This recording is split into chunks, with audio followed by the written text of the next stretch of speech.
panel. I will call our first case, In re Joseph and Sally Grablick Trust, which is a 15-minute mini oral argument on the application. You have 2 minutes of a free fire zone, which you may waive, and you can reserve time if you wish, but we ask that you keep track of your own time, and you can begin when you're ready. Good morning, Your Honors. I'm Jennifer Alberts, and I represent the appellant, Caitlin Benazik. May it please the court. There's no genuine dispute in this case that when he died, the decedent, Joseph Grablick, wanted to leave everything to the woman that he treated as his daughter, Caitlin Benazik. That's what he wrote in his will and trust. That's what he told his divorce attorney at the time of divorce. And that's what all witnesses say he planned to include in his amended estate plan, if he had the time to get to that amendment. The Estates and Protected Individuals Code provides default rules for revoking dispositions to former spouses and their relatives upon a decedent's divorce. The statute was enacted specifically to address situations where a decedent did not get around to changing his will or trust after a divorce, but the legislator created the statute in order to attempt to approximate the decedent's probable intention. The legislature determined that the decedent's probable intention is not to give property to the relative of a former spouse who no longer has any relationship to the decedent, whether by adoption, by blood, or by affinity. In the present case, there's no question that it was not the decedent's intent to revoke his disposition to Caitlin. The decedent's attorney testified at his deposition that he spoke to the decedent about his estate plan, and they planned to amend it. And the decedent had made very clear that he wanted to leave everything to Caitlin Benazik. The decedent even began making changes to his estate plan by adding Caitlin to beneficiary forms for his IRA and his annuities. He died less than 3 months after the divorce and had not gotten around to finalizing his estate plan. The Estates and Protected Individuals Code expressly states that it's to be liberally construed to effectuate its purposes. One of those purposes is to discover and make effective the decedent's intent. The legislature provided that the decedent's express will or trust was to be revoked only if the decedent does not continue to be related to the person gifted with property by affinity. And it's against this backdrop that this court has to determine precisely what affinity means, and specifically when a relationship by affinity ends. So the case of In re Bordeaux comprehensively examines the history of the term affinity, both in English common law and across the states of this country. And the Bordeaux court observed that in the context of statutes that benefit relatives of a person upon a person's death, most courts determine that the affinity relationship does not end at the end of a marriage. Rather, the tie of affinity is only broken when the person ceases to be treated as family. Counsel, I thank you for that really helpful summary of the history of this case. It is very helpful. And obviously, this is a case that is, I find difficult. We've got tension here where we've got the statute that presumptively cuts out stepchildren after a divorce with sort of what the whole purpose of EPIC is to get to testator intent. So there's obviously a conflict we're grappling with. I'm wondering what we do about the fact that the statute does have a way to, or a testator can express his or her intent, obviously, through a document. So in this instance, I understand he didn't get a chance to amend his trust, understood. But obviously, it would have been pretty easy to put something in the divorce document. Is that correct? I mean, that's a pretty simple, quick way to take care of this. Should that matter to us? So I do agree, Your Honor, that would be very simple, but I think that you also have to consider that the same could have been said before the statute was enacted in the first place. I mean, the whole reason the legislature created this statute was to determine what the decedent's intent is when the decedent does not take that action. Because if we thought that decedents could always just... It wasn't to determine what the decedent's intent was, it's to determine what the default would be if the decedent didn't take any action, right? So your position used to prevail in Michigan, did it not, before the UPC was enacted and before the EPIC was enacted? That's correct, Your Honor, but... It was a case-by-case determination of the testator's intent. That was sort of the old way before the uniform statutes were put in place. So why would we go back to the old rule? Aren't you basically asking us to amend the statute? Aren't you at the wrong end of the mall for that? I would not say that we're asking you to amend the statute, because the statute still specifically states that if the person continues to be related by affinity, then Does the- affinity, are you asking us, I mean, is the question in this case, you're asking us to adopt a modern definition of affinity to change the meaning of the statute? essentially, based on what So the we- Washington. So is it, doesn't it, aren't we supposed to focus on what the meaning of the word was, or concept, or legal term of art at the time the statute was enacted? How would we, are we allowed to amend statutes by redefining terms? Well, the statute itself was enacted well after, I would argue, that this definition of affinity came to be across the state in common law and in various contexts, because the Bordeaux court, if we look at the legal trajectory of the concept of affinity, so this court's decision in Shippey was in 1931, and this court simply stated the common law rule that if there are children of a marriage, then the relationship by affinity with the stepchild would survive the end of the marriage. In re Bordeaux was decided by the Washington Supreme Court in 1950, and that case specifically analyzed across the country all of these different ways courts have defined affinity in different contexts, and that included in Washington there was a case like Shippey that cited this rule that if there are issue surviving the marriage, then the affinity relationship would survive. And the Washington court said, well, that is a common law rule, but it applied it was created specifically in the context of juror selection and judge bias, essentially determining whether somebody's still biased. If there's issue of the marriage, then that connection is strong enough that they might still be biased. But it never applied in the context of, for example, incest law. So the Bordeaux court had to decide whether that rule applies to this different context of essentially estates and insurance and inheritance taxes, gifts upon a person's death. And the Bordeaux court said, we don't think that the common law history, including our own case, that applies this rule. So help me out, counsel. Is it your position that when the statute was enacted and its predecessor under the UPC, that the legislature did not intend to enact an automatic revocation upon divorce law, that it intended to do something else? Well, it's my contention that they intended to automatically revoke a disposition if there was no continuing relationship by affinity, and that the courts had established the definition of affinity. There's no definition. So that was the way it was, I just want to be clear, that was the way it was before. So you're saying when they enacted the statute, the comprehensive statutory scheme, they intended to continue the common law way this issue was resolved. Is that what you're saying? They didn't intend any change? No, because there are two points on that. So one is that the common law rule is not exactly the same. The common law, or I don't know if common law rule is the best. The Michigan rule, at least, was not exactly the same as what I'm asking for. It was essentially that a will provision may be revoked based on a change of circumstances. And courts had interpreted that to include a divorce as a change of circumstances.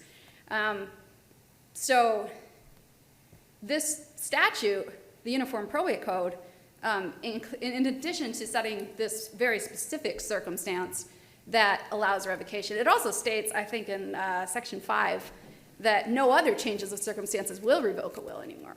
So you could say that the legislature is just limiting it to this specific type of circumstance. You disagree with the U.S. Supreme Court, what they said about this provision of the UPC in the Sveen case?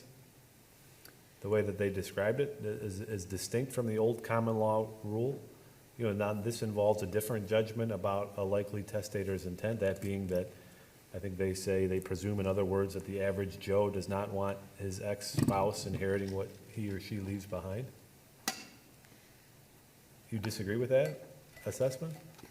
I mean, I would agree that it changes the framework, at least in some way, but I think that the common law rule was much broader because it was just any change of circumstance. A divorce is a change of circumstance. It may or may not change the decedent's will based on the decedent's intent.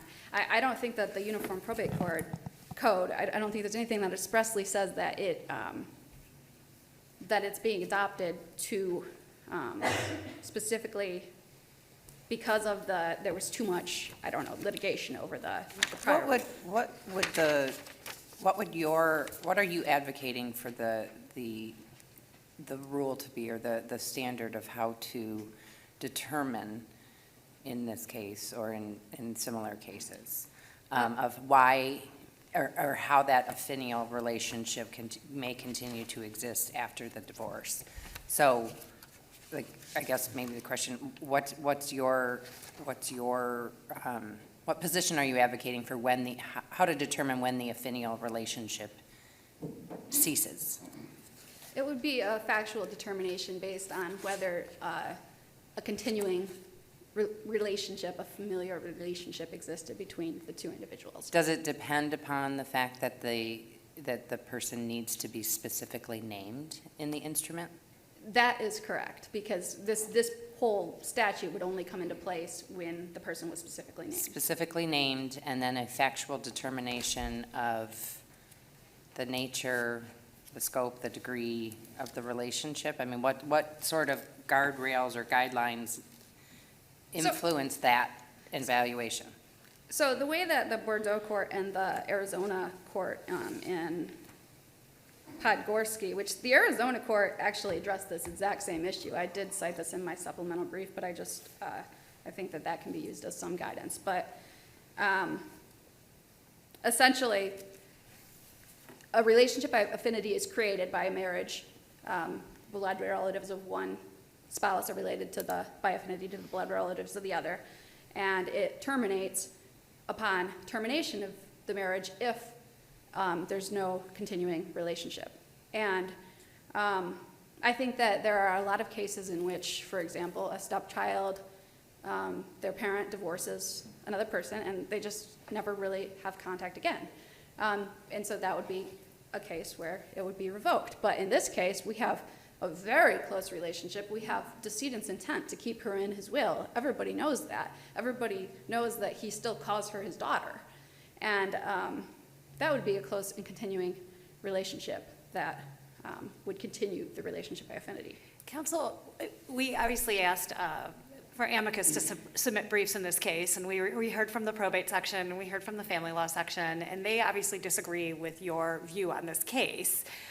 They take, a hard line that we need a clear rule, and that what you're proposing will open up a can of worms and be too hard to apply. How do you respond to that? So I think that there's a few reasons that the concerns by the amici are very exaggerated, and one is that this really does only apply in very limited circumstances. I mean, we have to have a person who felt so close to their stepchild that they actually included the stepchild by name in the will rather than simply the spouse, because the spouse is revoked by virtue of being the spouse.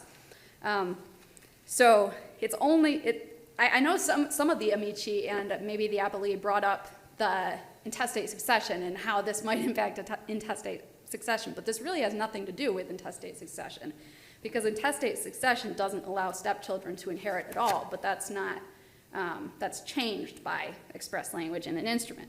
So I think this is very limited in application, and it would actually not come up in as many cases as the amici would claim.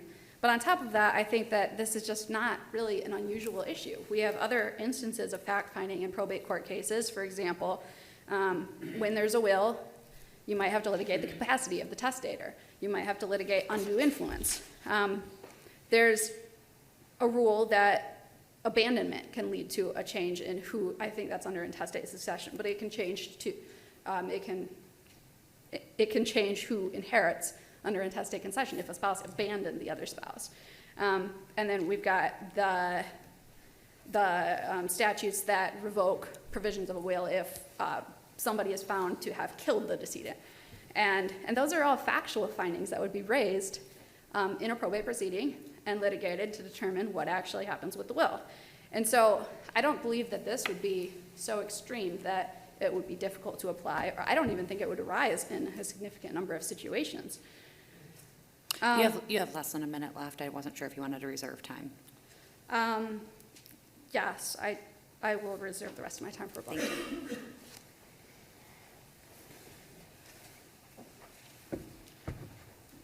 May it please the court, Craig Federline appearing on behalf of Appellees and Respondents in this matter. Just so this court is aware, I am also the probate lawyer that has handled this case from the very beginning through the Court of Appeals and here today. And I would like to reiterate what has already been stated by this court, is that if you look at the Supreme Court case of the United States, they quoted, "The legal system has long used default rules to resolve estate litigation in a way to conform to a decedent's presumed intent." And I believe this court was very clear with its questions to the appellant that here we're dealing with a situation where we had a previous rule, a presumed intent, that if a person was divorced, and we are talking about divorce versus death in this case, and I do believe there is a distinction in the case law that this court should be familiar with. But specifically with respect to divorce, there's a presumed intent under the revised probate code, which was previous to Epic, that your spouse was automatically excluded from any beneficiary designation or any governing instrument that you entered into, a governing instrument being a will or a trust. But it also includes, and this statute also includes beneficiary designations like your MetLife policy or whatever. So this case goes beyond just your will and your trust. But Epic expanded that policy determination. So in 2000, they expanded the policy determination that basically says not only if you divorce does it remove your spouse from your governing instrument, but it also removes those people related to that spouse. So in this particular case, we have a trust where it was a joint trust with a husband and wife who named the stepchild as the beneficiary and had a default provision, which are my clients, okay? And understand that this case is, although it seems like it's a sensitive and important case here, my client has not produced any facts yet because it was decided on summary disposition. So nobody has really heard my client's side of the story and what other issues related to the testator's intent, because we had to presume on a motion for summary that everything that they stated was true, okay? So there are people on the other side, and we do have other arguments. You don't ever want us to get to that, right? No, that's my Okay, point. well- We don't want to get there, and that's why we're here today. But I think it's important to look at what the court did and what the probate court said. And the probate court judge, Jenny Barkey, I think was very clear that basically the statute that we have in effect, and as most probate and estate planners are more than aware of, is we have clear default rules. We don't want to have litigation in probate court. Probate court lawyers are not litigators, okay? We are not divorce court lawyers. We do not want an 18 or 12 factor test of the best interest of whether a person's a good stepchild or bad stepchild. They want us to believe that the loving relationship is a definition that you should apply. Love? Are we now talking about love? But don't probate judges evaluate in trying to determine the testator's intent and other matters? I mean, probate courts, it's not like they're, computers No. that you insert data A, B, and C, and they spit out an answer, right? I mean, they are in the business of trying to figure this out and evaluate factual determinations. Actually, when we're dealing with wills and trusts, there's an informal probate process.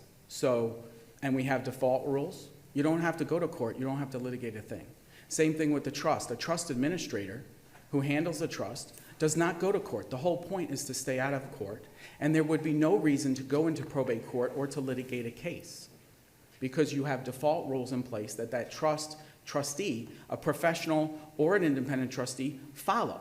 In this particular case, if you change this ruling, every trustee in a situation like this or a will where we have a situation like this has to have court supervision and a full hearing to determine whether there are potential step-in-laws, step-children, step-uncles, step-aunts that may have a claim, and then there is a duty to investigate. Well, they would have to be named in the instrument, though. That is correct. So, do most people list their step aunts and uncles in estate planning documents? I'm not familiar with that trend. The answer is yes. The answer is yes. I do many of them. I mean, people, when they're married, they you know, a lot of times that you'll have the person come in and the wife's controlling the scenario and they're like, yeah, just use just use my brother and my things. That's very common because you have two people coming in to do a joint trust. That's why we have the presumed intent that when you divorce, we are breaking the legal ties. That's why I said this is different than a death case in some of the case law that follows in our briefs. In And a it divorce also would case, be different if like every fact is the same, but had they not married, right? Like had they just been together for 25 years, treated her like her daughter, considered her daughter, named her in his instrument, and they broke up, separated, and 3 months later he died, she would have inherited, She correct? would have. Because he named her. So that is in correct. some ways, it's because of the marriage, right? The fact that they were married. There's no doubt. There's And- a different and we have, result. and that's why we have that default set of rules, that when you choose to divorce a person, you choose to break the legal ties with that family.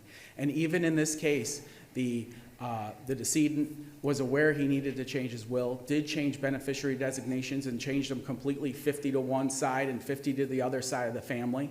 So he knew he needed to change his stuff. Everything is clear with the trust, you know, handling the trust and estate law. When you read the probate court judge, everybody believed this law was clear. They're trying to create new law, which could and may have a ripple effect on how we have to handle things in probate court. This is not just one small little case. We don't want, as the probate judge said, have to deal with clear buts. In this particular case, the appellant, used the statute as a sword and a shield. She used it as a sword because she said, oh, well, we're going to exclude the uncles and aunts from the trust, but we're keeping me because he loved me.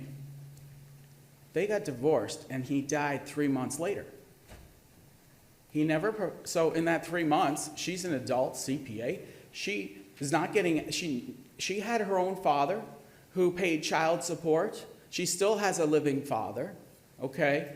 She did not rely on him for any financial support. And then is the factor test, is it only the 3 months from the time of the divorce to the time of death that we look at? Do we want to have a policy there, if I get divorced from my wife and she had children, that I don't want to send them a birthday card that says daughter because, oh, I couldn't find a stepdaughter card? Or I should exclude them from my lives because some judge in probate court is going to say that, oh, I clearly, love her because I sent her a birthday card? We literally had a stack of exhibits in this file that's this thick of birthday cards going back 20 years. Counsel, let's go back to the sort of the purpose of, one of the purposes of EPIC, I think you've alluded to already, which is to allow people to dispose of their estate without having to go through a trial or a hearing or the probate court maybe at all. And it seems to me there has to be, in order to accomplish that, there has to be a default rule. The default rule, it's in this very same section. Of course, it revokes property dispositions or appointments made to the former spouse, him or herself. And then the question is it gonna, are we gonna, would the framework be, it would revoke the property disposition or appointments to the stepchildren automatically? Or would it not do that automatically? In which case, as I understand it, I'd like you to tell me if you have a different view. The regime would be then that those gifts or bequests would continue in place unless testators took affirmative steps to revoke those bequests. So in other words, it would flip the default completely. And so the only way to avoid going into court would be to take further steps to expressly revoke those gifts. Otherwise, this is all bets are off and all these are going to a trial. Maybe, do you get a jury trial in these cases, or is it just? You can ask for a jury trial. Yeah, so we might have jury trials in almost every case like this. Yeah. Do I have it about right, or am I missing something? You are correct and you are on point. That would change and flip the potential default rule. And I think it's important to understand that I do 100% agree with the Court of Appeals decision The Court of Appeals decision was also consistent with Michigan law for the last 20 years in probate with respect to the In re Fink and the Moynihan case. I think those cases clearly set forth and looked at Epic and looked at an exact situation compared to this case.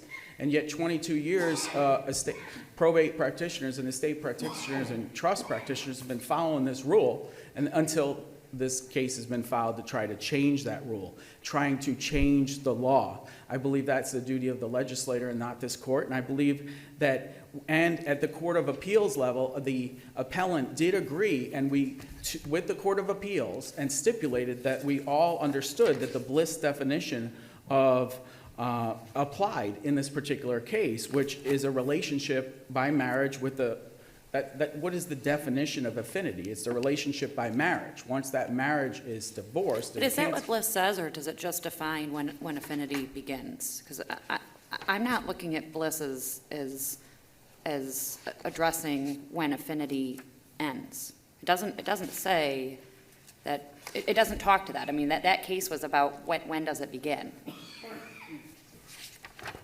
And we have to look, at our case law and look that there's a difference between CSE cases and jury cases. And then you look to Bordeaux, which deals with something a little bit more similar to what we're dealing with here. So help us figure out, why we should look at the statute. And I think the reason that we're here is because that second clause of the language in the statute where it's talking about the relative of the divorced individual's former spouse. And I think, at least what I'm having difficulty with is who is not related to the divorced individual after the divorce by affinity? Who was the legislature talking about there? So based on my reading of the case law, it's my opinion, is basically affinity, the ties are cut because once the divorce. So the ties would be cut unless there's issue of that marriage.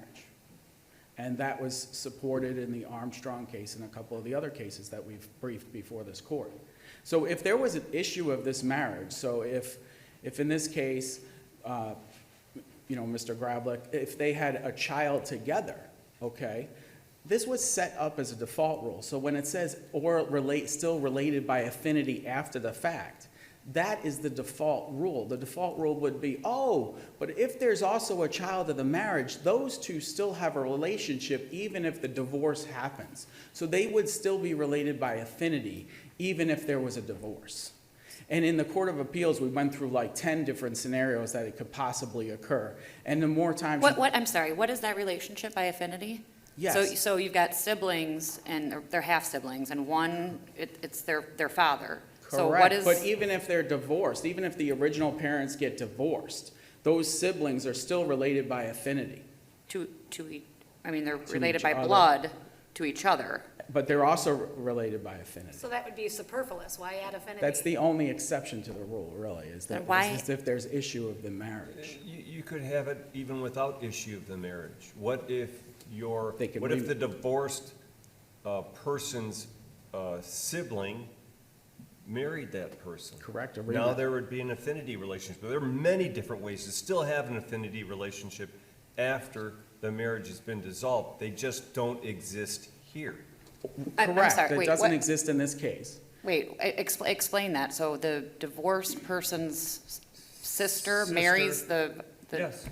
Well, Mar- that's... Marries the child in question. Yeah. That You- becomes now your in-law. And you could also get, the The child parents could get becomes your remarried. in-law. I have one family member that the parents remarried 3 times. And they could get remarried and then affinity is recreated that way too. There are examples where affinity exists. And when this statute was drafted, it was with that exception in mind. The statute's very clear that if all, stepchildren and relatives of stepchildren are removed unless there is still an affinity relationship that exists, which is a very rare, small circumstances, but that's lawyers drafting the Estate and Protected Individuals Code, drafting it well. And when they drafted the Estate and Protected Individuals Code, they drafted it with that definition of affinity in mind. Appellants here are trying to change the rules. They're trying to say affinity is now love and affection. But we don't have that case law in Michigan, and that Arizona case is a badly decided case, and it was only their Court of Appeals, and it has no factor tests. And as the probate court judge says, if you send this back to me, what do I do?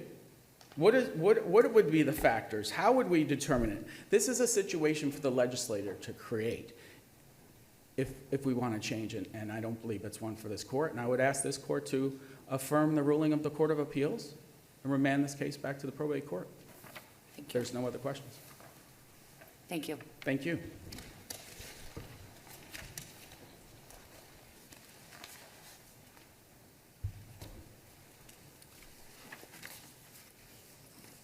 So I wanted to emphasize that I don't believe that we are changing the law here. There's no new law because this is an open issue that hasn't been decided by any Michigan court.